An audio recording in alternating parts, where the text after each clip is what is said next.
પરંપરાગત બાગાયતી ખેતી તરફ વળ્યા છે, પરંતુ મોરબી જિલ્લાના ખેડૂતો પરંપરાગત ખેતી છોડીને હવે બાગાયતી ખેતી તરફ વળ્યા છે.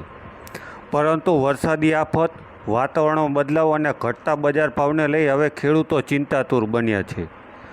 ગત વર્ષે જે દાડમનો બજાર ભાવ 50થી લઈ અને 90 સુધી હતો તે માંડ આ વર્ષે બે આંકડામાં પણ માંડ મળી રહ્યો છે અને તેને લઈ ખેડૂતો ચિંતાતુર બન્યા છે. બીજી તરફ મોરબી જિલ્લામાં દાડમની ખેતીની વાત કરીએ તો વાંકાનેરમાં 156 હેક્ટર, ટંકારામાં 89 હેક્ટર, મોરબીમાં 336 હેક્ટર, માળિયામાં 71 હેક્ટર અને હળોદમાં 512 હેક્ટરમાં મળીને કુલ 5664 હેક્ટરમાં દાડમનું વાવેતર કરવામાં આવ્યું છે, જેમાં દાડમનું એવરેજ ઉત્પાદન 14.20 ટન પ્રતિ હેક્ટરમાં જોવા મળતું હોય છે. પરંતુ આ વખતે વાતાવરણ અનુકૂળ ન હોય તેને લઈ દાડમના પાકમાં નુકસાન તેમજ બજાર ભાવ પણ જોવા નથી મળી રહ્યો. તેને લઈ અલગ અલગ જગ્યાએ દાડમો ફેંકી દેવાના બનાવો પણ સામે આવી રહ્યા છે. બીજી તરફ ગૌશાળા હોય કે રસ્તાની આ સાઈડમાં પણ દાડમો ફેંકી અને ખેડૂતો માલનો નિકાલ કરી રહ્યા છે. પરંતુ સતત બજાર ભાવ ઘટતાની સાથે જ